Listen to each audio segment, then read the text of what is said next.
gostaria de ler um texto da palavra do Senhor no livro de Esther, no capítulo de número 9. Alguns versículos 29 ao 32.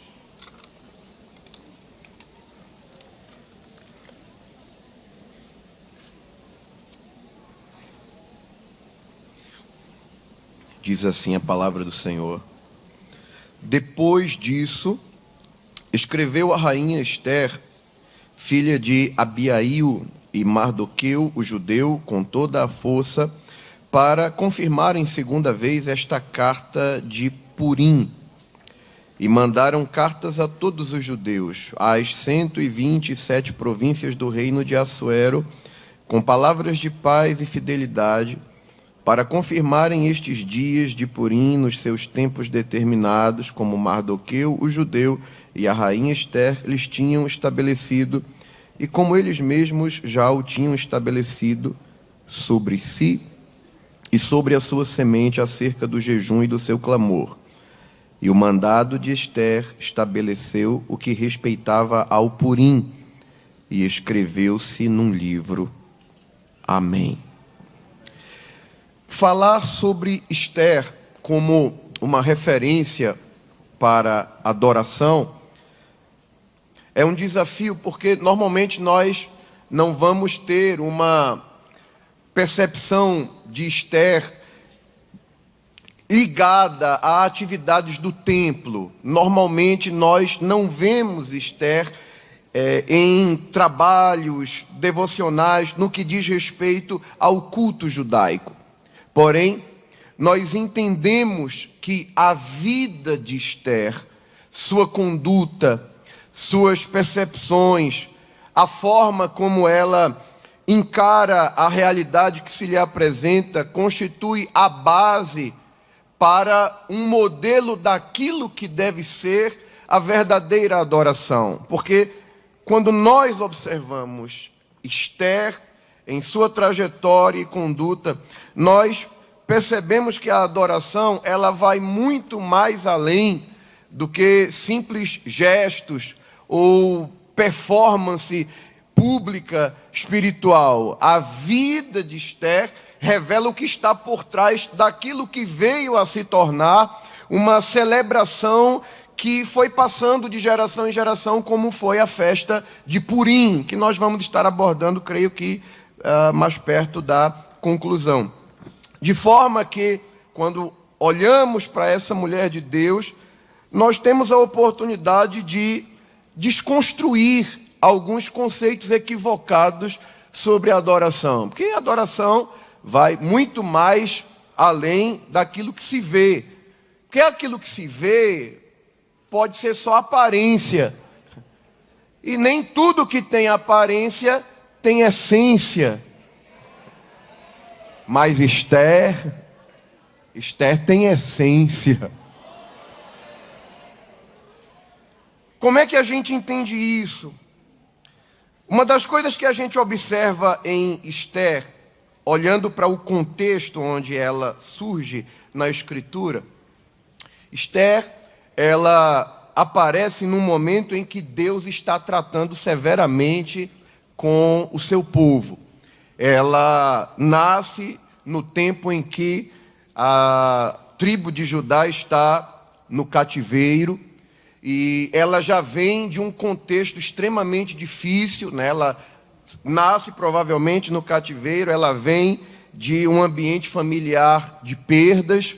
Acredita-se que os pais de Esther foram mortos, possivelmente nesse processo de invasão babilônica, que começou lá com Nabucodonosor, quando os caldeus subjugam o reino do sul, né, que é conhecido como Judá, e que tinha como capital a cidade de Jerusalém. Isso nós inferimos a partir das poucas informações que há acerca dos ancestrais de Esther. Ela é criada pelo seu primo, Mardoqueu, e ela se destaca pela beleza física, pela beleza estética que ela tinha. E eu penso que uma das primeiras coisas que chama atenção na vida de Esther é que ela era uma pessoa que tinha tudo para colocar a culpa dos seus problemas no seu contexto familiar. Do tipo, eu vivo triste, ou eu sou uma pessoa deprimida porque eu não fui criada pelos meus pais. Deus permitiu muita coisa ruim. Eu venho de uma história que de nascimento nasci fora daquilo que é a principal identidade do povo de Israel, que é a sua pátria, a sua terra, o templo, o lugar de adoração. Eu não conheci nada disso, porque eu já nasci num contexto de cativeiro, perdi meus pais, não tive o amor de mãe, não tive o cuidado paterno. Ela tinha tudo para reclamar e para justificar, se fosse o caso, uma série de feridas da alma. Só que nós não encontramos nada disso em Esther. E por favor, me entenda, eu não quero aqui transmitir uma ideia de insensibilidade. Por favor, né? Eu entendo que num contexto de igreja, nós lidamos com pessoas das mais variadas histórias familiares. Tem gente aqui que vem de um contexto de rejeição, de traumas, de históricos extremamente terríveis. Só que eu queria dizer uma coisa: o que nós fazemos com a bagagem emocional que temos é uma questão de escolha. Eu tenho convivido com homens de Deus que, se a igreja tivesse a oportunidade de conhecer o histórico de sofrimento, de dor, de angústia, e você olha para essa pessoa e espera dela todas as razões para ser uma pessoa amarga, que reclama da vida, que está triste com tudo, e você pergunta: mas como é que o senhor é assim? Como é que você é assim? Tendo passado por onde passou? É porque Jesus mudou minha história, é porque Deus me deu a oportunidade de pegar a bagagem ruim que eu tive, mas transformar isso numa mola propulsora para socorrer gente ferida que é alcançada pelo Senhor. Por que o senhor está falando isso, pastor? Porque às vezes eu fico preocupado, e eu falo isso aqui com muito cuidado, com muita cautela, com o máximo de prudência possível, porque eu entendo perfeitamente a importância da psicologia no estudo dos comportamentos, como pode se tratar de uma ferramenta para nos ajudar a compreender pessoas. Mas às vezes eu fico um pouco preocupado, porque a gente está vivendo um tempo onde muita gente está pegando o seu histórico familiar, sua carga de problemas, e usando isso como justificativa para querer um tratamento especial, como se fosse um coitadinho, como se fosse sempre uma vítima. Peraí. Quando a gente olha para a Bíblia e a gente pega o profeta mais melancólico do Antigo Testamento, que é Jeremias, o conhecido profeta das lágrimas. E eu até entendo que Deus pode até tratar com a gente de acordo com o temperamento da gente. Eu até entendo que o temperamento da gente pode ser pertinente para Deus, para aquilo que Ele quer com aquela pessoa em determinado contexto. Eu olho o temperamento de Paulo e entendo que aquilo foi uma ferramenta de Deus para a função que Paulo exerceu. Mas quando eu olho Jeremias, por exemplo, que é um homem melancólico, e o melancólico, você sabe, né? É aquela pessoa sensível, né? Que bichinho e tal. Mas até Deus tem limite para tratar com um certo tipo de... Me permita a expressão, pastor, que eu estou procurando uma melhor, mas não consigo encontrar. Até para tratar com um certo tipo de manha. Deus tem limite, gente, porque Deus disse a Jeremias: Jeremias, se tu te fatigas competindo com quem vai a pé, como é que vai ser quando tu tiver que competir com quem vai a cavalo? Ou seja, tu está achando que vai melhorar? Não vai. E tu já está querendo correr da parada. Agora que a coisa está assim, quando o caldo engrossar, quando a coisa ficar pior, tu vai correr.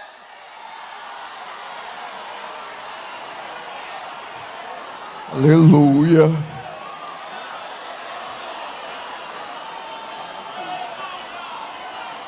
Escuta um pouquinho. Mas pastor, o senhor foi chamado pelo pastor para falar sobre adoração. Mas é nisso que está me preocupando. Porque nós estamos, muitas vezes, inconscientemente, cantando coisas que não tem nada a ver com adoração.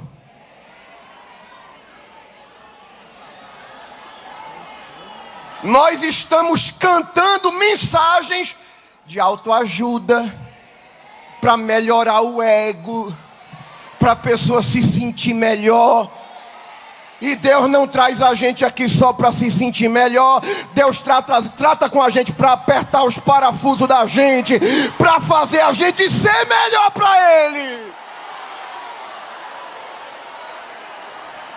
Mas pastor, eu pensei que eu ia vir para ser consolado. Calma, Deus vai te consolar, mas de outra forma.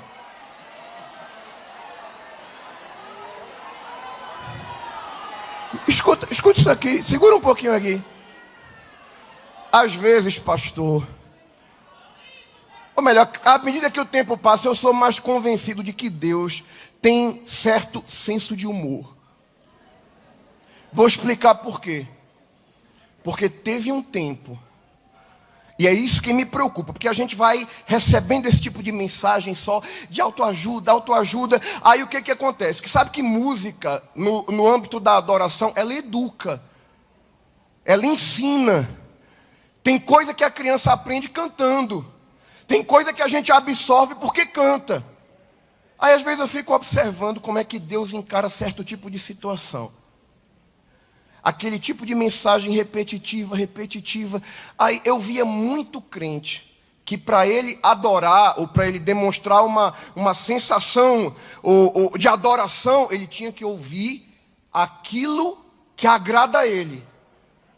Isso aqui eu acho que vocês nunca cantaram não, mas eu pelo menos por onde eu tenho andado, eu vi muitas vezes a igreja se alegrando quando proferia esse tipo de mensagem, tipo, tem coisa boa chegando. Tem algo acontecendo.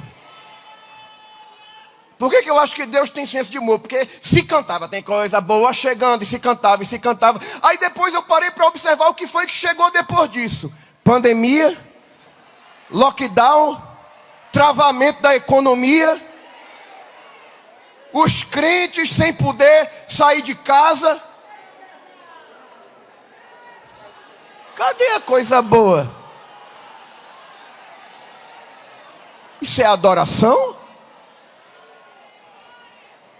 Eu não sou tão velho, você percebe isso facilmente. Mas eu sou de um tempo, eu ainda alcancei um tempo que as crianças adoravam a Deus cantando assim: pode alguém castigar o meu corpo ou tirar a visão dos olhos meus?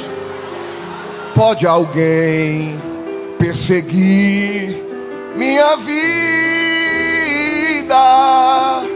mas não vai me afastar do meu Deus. Segura, senão eu não prego. Adoração é isso.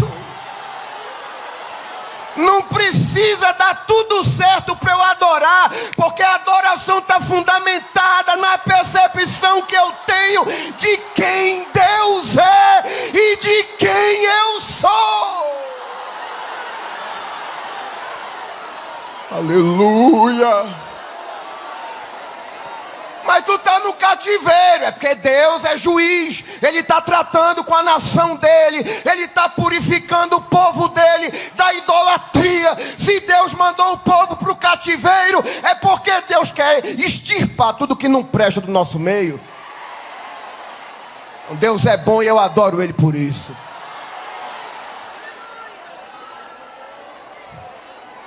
E se a gente ficar nessa de não tudo agora, é por isso que a gente vê esse crescimento desse tipo de linguagem coach, de linguagem de autoajuda, para fazer a pessoa, não, querida, adoração não é isso não. É nada.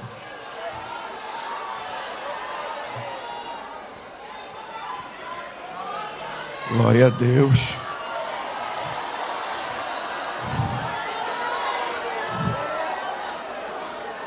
Uma das pioneiras da nossa igreja, ela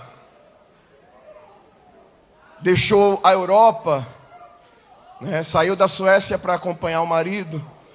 Começaram um trabalho lá em Belém do Pará.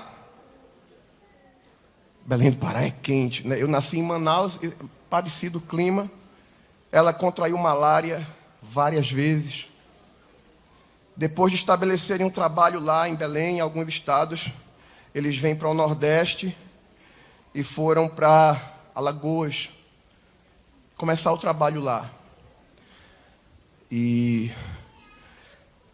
no livro Diário de um Peregrino, Gunnar Wingren conta isso. Porque eu estou falando da esposa dele, Frida Wingren. E quando eles vieram para Alagoas, Gunnar Wingren, Frida Wingren e a menininha caçula deles, Gunvor Wingren, ela adoeceu. E naquele tempo, o ilustre ministro Gilson, era diferente a percepção que se tinha do evangelho pentecostal naquele tempo. Quando uma pessoa se convertia à fé evangélica, a autoridade religiosa da cidade, que muitas vezes mandava mais do que o prefeito, dizia: não pode enterrar no cemitério porque é pagão, vai contaminar o solo, e não deixava.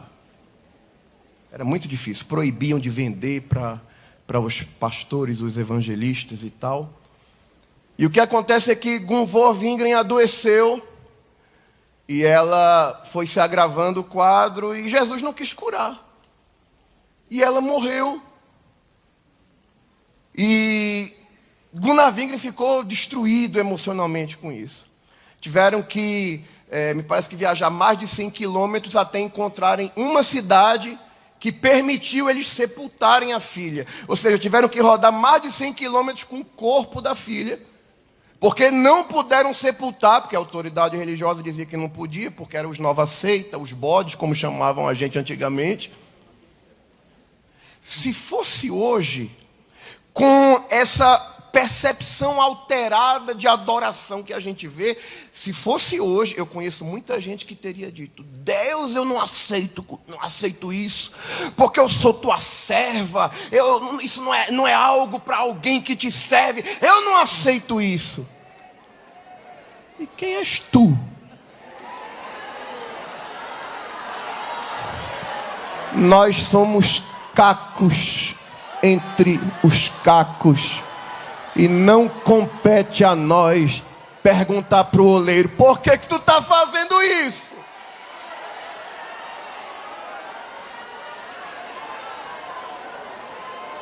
Jesus não quis curar, a menina morreu. O trauma de ter que ficar por quilômetros com o corpo da menina. E Gunnar Wingren escreve que ele procurando palavras para consolar a esposa. Enquanto ele pensava em dizer alguma coisa, ele escuta ela que está acabando de compor uma canção, um hino.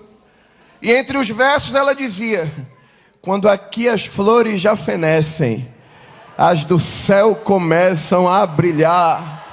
Quando as esperanças desvanecem, o aflito crente vai orar. Os mais belos hinos e poesias foram escritos em tribulação, e do céu as lindas melodias se ouviram na escuridão. Ainda hoje,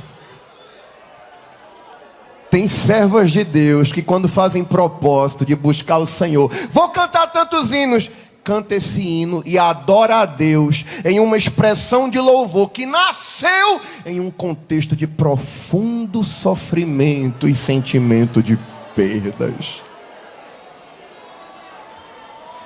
Oh, glória a Deus! Essa é Esther. É nesse contexto que ela surge. Aleluia! Ah, como eu sinto Deus aqui com a gente. Parece que o Espírito Santo está apertando uns parafusos assim na gente, dizendo assim: eu vou mudar essa tua percepção. Tu vai entender o que é adorar de verdade, é com a tua vida. Aleluia.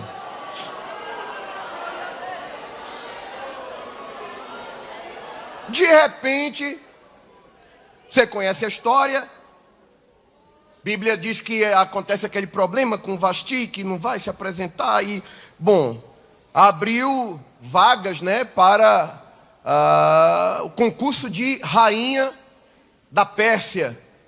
E ela era muito bonita, foi selecionada. E agora ela se vê numa situação de guinada, né, de 180 graus. Ganharam, né, as moças que foram selecionadas ganharam 12 meses, né, um ano de spa gratuito, sendo tratadas com óleos de mirra. Se alegre mesmo.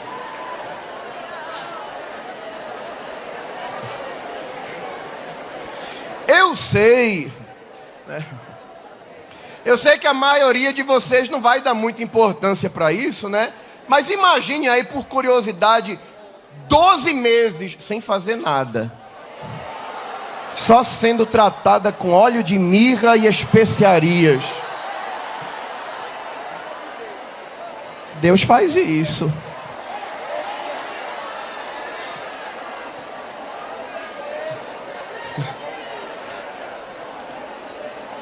Depois de 12 meses de preparo, e isso elas estão num lugar especial, estão na casa, né, das mulheres, das donzelas, né, num ambiente de seleção. E esse contexto vivido por Esther revela muito sobre a sua essência, sobre o seu caráter, porque cada uma daquelas mulheres, né, daquelas virgens, elas, depois de 12 meses de preparação, elas iam no final da tarde para ter o contato com o rei e saíam, né, no dia seguinte pela manhã, e se o rei mandasse chamá-las pelo nome, né, elas voltariam. Se não, elas poderiam passar o resto da vida lá na casa lá das concubinas. E no dia que a menina era selecionada para ir à presença do rei, o responsável, né, o oficial do rei que tinha a cargo essa responsabilidade, ele dizia o seguinte: olha, você está indo ao encontro do rei, você pode pedir o que você quiser.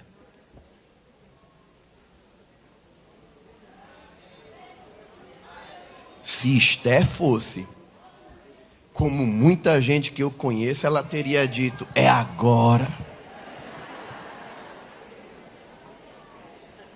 O tempo de pobre se acabou. Porque tem gente que não pode se ver numa situação um pouquinho melhor. Né? Muda logo a conversa, né? Se eu fui pobre, eu não me lembro.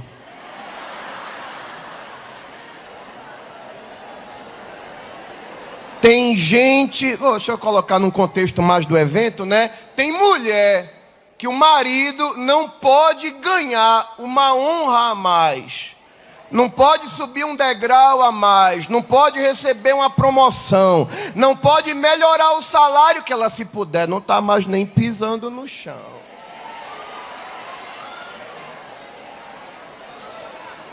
Não, agora Deus mudou o quadro, agora eu sou da elite. É porque tu está preocupada com a aparência, mas quem tem essência não esquece de onde veio, não esquece a sua história, não esquece o que Deus fez e não coloca o coração nas coisas daqui da terra.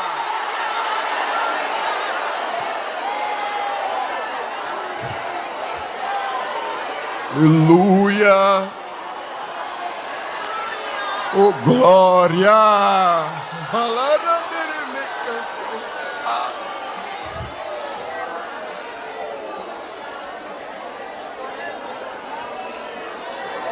Egai era o nome lá do oficial lá, do responsável.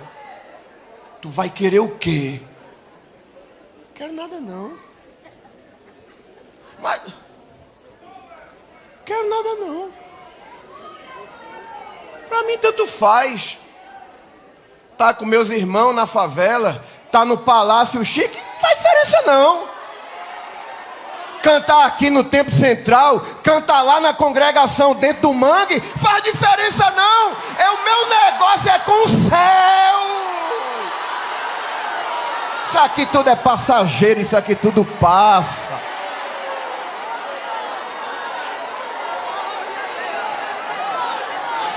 Oh, glória!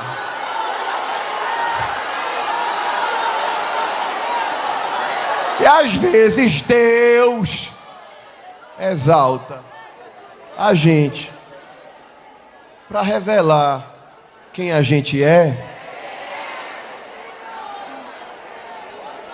para expor o que está aqui dentro.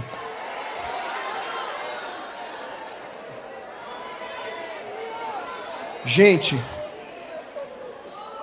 pesquisando sobre o assunto, eu vi alguns estudiosos comentarem que algumas moças que eram selecionadas, elas eram instruídas sobre técnicas. Eu falo isso aqui com muito temor.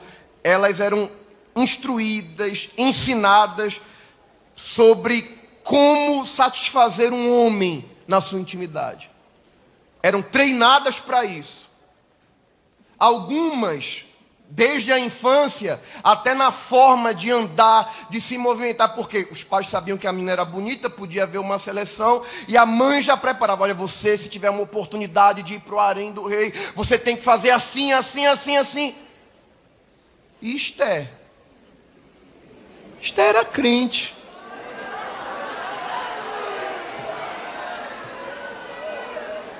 E Esther tinha um negócio que era da essência. Ela era bonita, né? No estilo assim da esposa do pastor de Santa Cruz, Capibaribe. Era linda, minha esposa, né?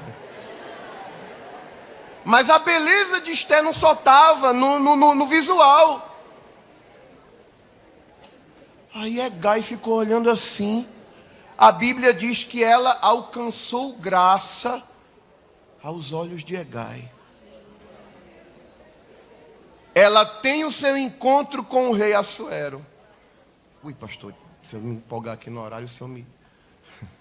Ela tem o seu contato com o rei Assuero. Parece que eu estou vendo. Terminou. Assuero fica olhando assim para ela. Essa menina é diferente. Ela tem alguma coisa. Isso aqui está na conjectura. Mas eu acho que quando Esther foi saindo, ele disse: ô filhinha, peraí. Como é teu nome mesmo? Porque só voltava se ele chamasse pelo nome. Tu não precisa de arrumadinhos daqui da terra, não precisa consultar os gurus da internet para resolver, para alcançar teus objetivos, não. Tem uma coisa que se chama graça, que coloca a gente em todos os ambientes que Deus quer que a gente entre. Esther alcançou graça aos olhos de Egai, o oficial. Esther alcançou graças aos olhos do rei. E não é tão difícil Não é tão difícil alcançar graça diante da autoridade, porque diante da autoridade todo mundo só mostra o lado bom. Oh, meu rei, oh, meu pastor, oh, que... Não é tão difícil. Não é tão difícil alcançar graça quando você demonstra tudo de bom para quem está num nível assim de certa autoridade. Mas a Bíblia diz que Esté alcançou graça diante do rei, diante do oficial e diante de todo mundo. Todo mundo olhava, essa aí não pediu nada. Meu Deus, como ela é simples. Isso é um elogio lindo de uma mulher de Deus ouvir. Era Esté. Tinha graça.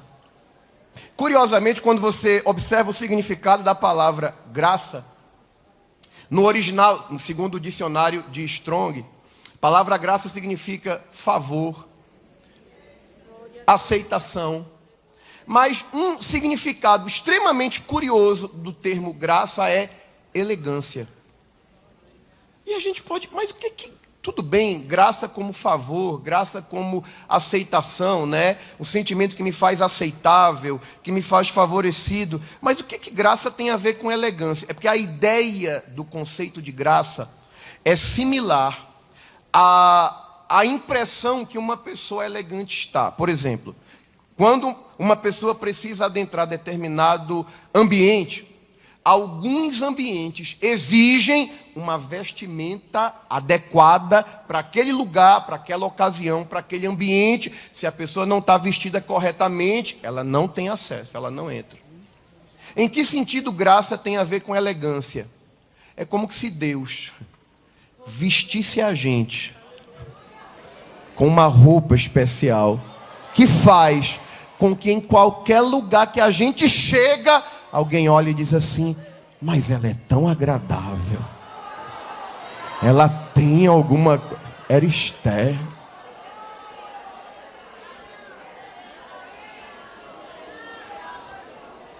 É esse tipo de graça que faz a diferença na adoração. Eu lembro, acho que eu nunca contei isso aqui, pastor. Eu passei um tempo afastado da igreja, na minha adolescência, e voltei já perto dos 18. E nesse tempo eu era roqueiro mesmo, né? Bem envolvido com essas coisas. Ninguém imagina, né? Mas já fui. Eu sei que é difícil, mas já fui. Roqueiro mesmo, aqueles pesadão mesmo. E não acredito que eu contei isso aqui para essa multidão de mulheres, pastor. Minha mãe já tinha voltado a frequentar a igreja e minha mãe disse, você me leva no círculo de oração? Eu disse, levo. Vamos lá, hoje vai estar uma irmãzinha lá que canta, ela é uma bênção. E eu não tinha nenhum problema, porque fui criado no evangelho na infância. Eu tinha aquela ideia, né? Não, eu estou afastado, eu quando estiver perto de morrer, eu volto para a igreja, faço as pazes com Jesus, está tudo certo. Nunca que eu pensava de voltar para a igreja na juventude. Aí, então não tinha nenhum problema de levar minha mãe no círculo de oração e ficar com ela lá até terminar. E fui com minha mãe.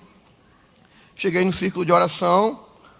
Era num período de férias, né? Tinha uma bancada assim, cheia de jovens. Sabe que na igreja a maioria, né, é do sexo feminino. Então tinha um monte de jovens na frente. Eu estou falando isso porque normalmente um rapaz jovem que não tem interesse de voltar para Jesus, quando ele se depara com uma bancada cheia de jovens, de moças, jamais que ele vai chorar na frente de um monte de menina. Mas a velhinha que estava lá no círculo de oração, tocava um cavaquinho e violão, ela tinha essa vestimenta que a rainha Esther tinha. A vestimenta da graça. E o meu estilo musical não tinha nada a ver com dela, mas quando ela pegou o violãozinho e começou. O filho ficou irado quando a sua mãe a Jesus aceitou. Prometeu ir embora, sua mãe chorando a ele suplicou. 5 minutos depois os ombros batiam assim, porque eu não me contia. E eu chorava, e chorava, e chorava. Aí ela parava de cantar, eu enxugando as lágrimas. Daqui a pouco ela pegava o violão de novo, aí começava. Vem do alto, lá do trono do Supremo. ricas, copiosas bênçãos lá do céu.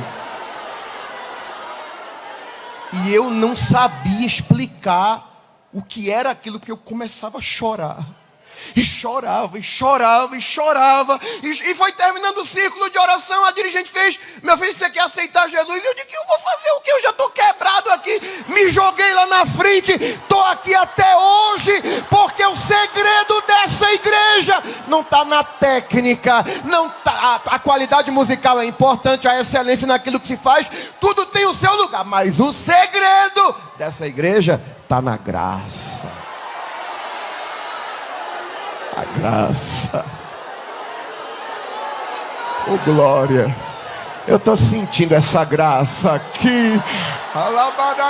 Levanta a tua mão, crente. E se tu trouxe glória, abre a boca para dar glória.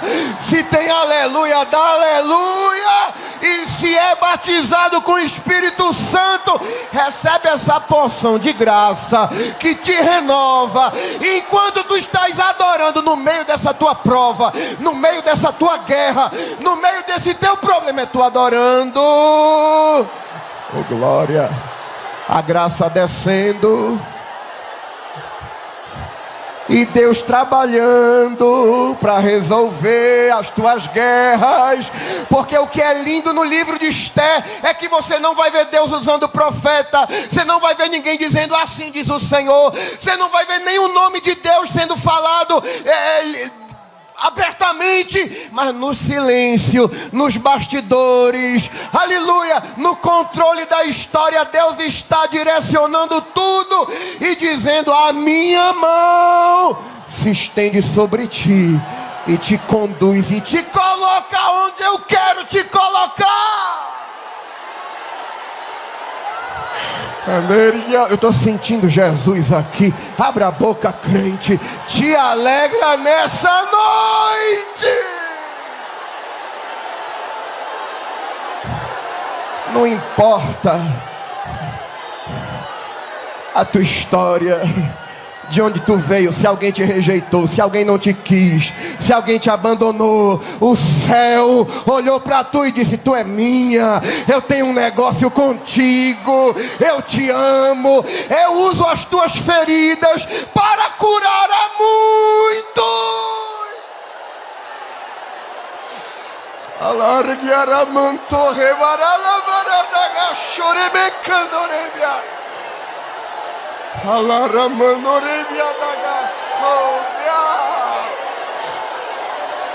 Aleluia. Eu vou usar a tua vida, Esther, para estabelecer marcos de adoração no meio do meu povo. Porque uma das razões porque essa igreja adora do jeito que adora é por causa da trajetória dela, é por causa da história dela. Amã se levantou. Oh, glória.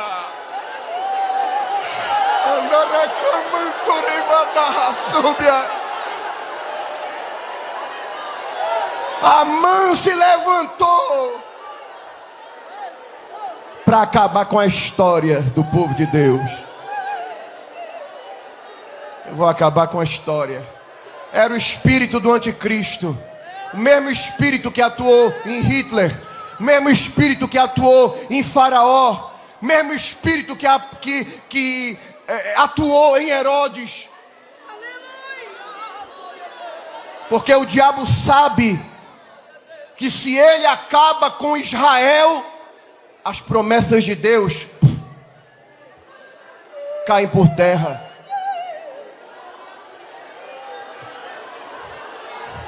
Quem disse? 3 coisas indestrutíveis: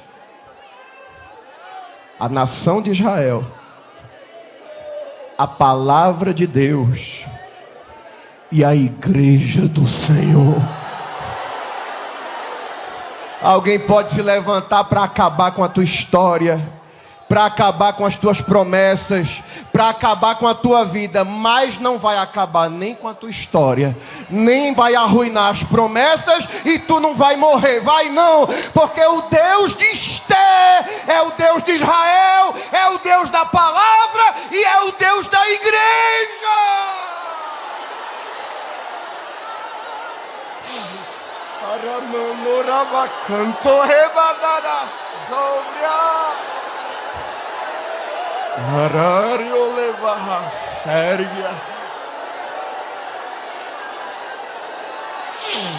Escuta isso.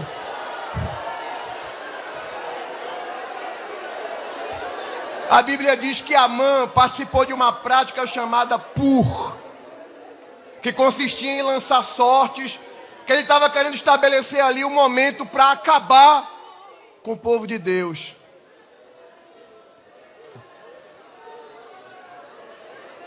Só que quem tem essência, quem tem história, quem tem convicção, é o diabo levantando alguém através de pur, e Deus olhando do céu e disse assim: eu vou transformar em purim. O que o diabo está fazendo para te destruir, eu vou transformar num marco de adoração para você se lembrar do que eu fiz por você. Eu gosto de Esther, pastor. Esther no palácio nunca perdeu o contato com o primo dela, Mardoqueu. Eu posso estar aqui na chiqueza, na realeza, no status, mas eu não esqueço minhas raízes. Quem me ensinou o que eu aprendi foi Mardoqueu. Mardoqueu foi meu pai. Pode não ter sido o pai biológico, mas foi quem me ensinou. Eu não abro mão do que eu aprendi. E eu gosto, pastor, é da criação de Mardoqueu. Porque normalmente quem cria uma menina bonita, né? Normalmente aquele... Não, ela é muito linda, olha que coisinha. Mas tu vê Mardoqueu falando com Esther. Esther, é o seguinte: está acontecendo isso aqui, e tu vai ter que falar com o rei, aproveitar que para esse tempo Deus te colocou aí. Agora eu acho interessante o incentivo de Mardoqueu. Eu penso que Mardoqueu, se fosse de hoje, era assembleano. Porque ele diz assim: olha, e não fica pensando que se tu te calar. Porque tem gente que se acha, né? Me permite a expressão, pastor, é só para facilitar a compreensão. Se acha a última bolacha do pacote, do tipo: se não for eu, se eu não solar, não vai dar certo. Se não me chamar, não vai dar certo. Querida, se eu que estou aqui, achar que eu sou alguma coisa, Deus vai lá na boca de fumo, tira um melhor do que eu, salva, batiza com o Espírito Santo, enche de fogo, coloca aqui e alegra a igreja muito melhor do que eu.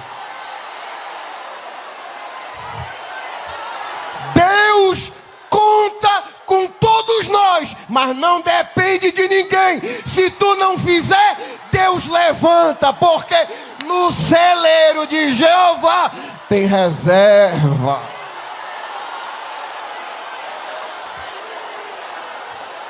Eu gosto de Mardoqueu, pastor. Se fosse hoje, Mardoqueu era do ministério da gente. É que está se achando estrelinha, é? Se tu te calar, Deus vai mandar socorro de outro lado, mas Ele manda, porque Ele tem negócio com esse povo. E Esther demonstra que aprendeu muito bem.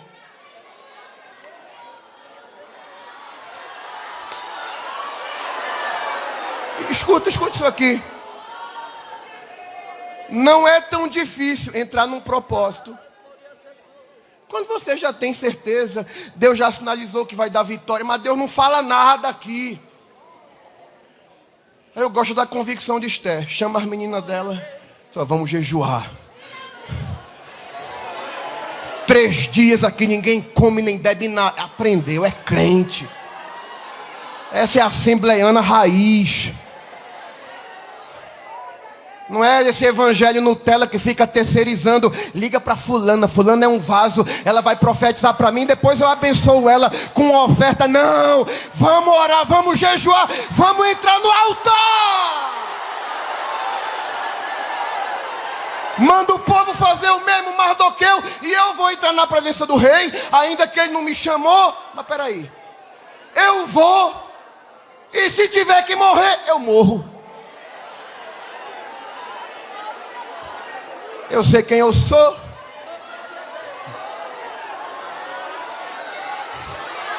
Meu coração não está aqui.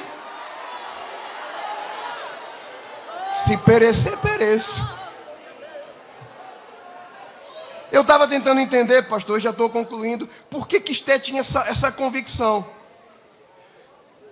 Pelo menos 2 vezes, pode ser que tenha mais, mas eu observei 2 vezes em que a Bíblia chama Esté, ou a menciona como filha de Abiail, tio de Mardoqueu. Chegando, pois, a vez de Esté, filha de Abiail. Lá no capítulo 9, mais uma vez fala Esté, filha de Abiail. Ela não conviveu com os pais, mas a referência de que ela era filha de Abiail está forte. É como que exerce uma influência sobre ela. É como que o Espírito Santo, quando inspirou o registro, queria deixar claro essa marca, Esté, filha de Abiail. E o que é que significa Abiail? Meu pai é poder. É por isso que a confiança de Esté não estava no palácio, não estava na riqueza, não estava na posição. Minha confiança está no meu pai, o poder está no meu pai.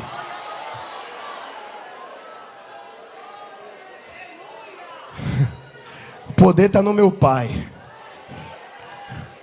Eu não sou um vitimista, não. Deus está no controle, está conduzindo tudo. Eu tenho convicção, tenho essência, não abro mão das minhas raízes. Aprendi na forma pequena, na forma de Mardoqueu, e se tiver que morrer, eu morro. Aí eu fico, Deus no silêncio olhando assim, tipo, vai lá, filhinha, pode entrar na presença do rei. Tá tudo certo. Porque está escrito em Provérbios, como ribeiros de águas, assim é o coração do rei na mão do Senhor. A tudo quanto quer, o inclina. Tu não precisa de arrumado, de ajeitado. Não. O dono do céu é teu dono, e ele move o coração do rei na direção que ele quer. Você conhece a história? Quem preparou a forca terminou morrendo nela, enforcado. Quem trabalhou no pur para acabar com a tua história, pur virou purim. Pode até ser engraçado, mas é profético nessa noite. Eu digo aqui da parte de Deus, o pur do inimigo vai se transformar em purim na tua história, porque a tua descendência vai conhecer a tua história. Pastor, por que eu sofro tanto? Porque tu vais deixar um legado nas gerações futuras. Teus filhos falarão para os teus netos: mãe era assim, mãe me ensinou assim. Eu aprendi com mãe a vencer no altar, a vencer no joelho. Deus está construindo marcos de adoração através das tuas experiências. Recebe graça de Deus nessa noite. Recebe graça de Deus. Recebe intervenções de Deus. Quem sabe hoje Deus não está deixando um marco na tua vida. Tu vai chegar em casa: eu fui só para adorar e voltei curada. Levante a sua mão, diga algumas palavras para aquele que governa a tua história, que direciona a tua vida, que guia os teus passos. Só quem tem essência desfruta dessas experiências. leva contigo nesta noite intervenções de Deus, o agir oculto de Deus nas tuas causas, nas tuas guerras, na tua casa, na tua família, na tua saúde, no teu casamento. Levante a sua mão para receber algo que está descendo do céu. Se tu crê, tu vai receber. E se tu não crê, não tem problema não. Deus vai fazer do mesmo jeito, porque Ele tem compromisso com a sua palavra. Levante a sua mão, adore a Ele.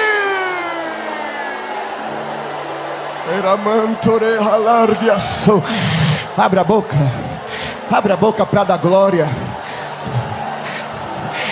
Da glória. É a adoração mais básica do assembleiano. É glória, é glória. É glória. Isso aqui não é emocionalismo. É não. Isso aqui é do céu. Isso aqui é espiritual. Enquanto você adora, algo sobrenatural está acontecendo. Panelinhas de Satanás estão sendo quebradas. Laços de adultério estão se partindo. Deus está intervindo. Ele vai fazer alguém inclinar o coração ao teu favor. Vai.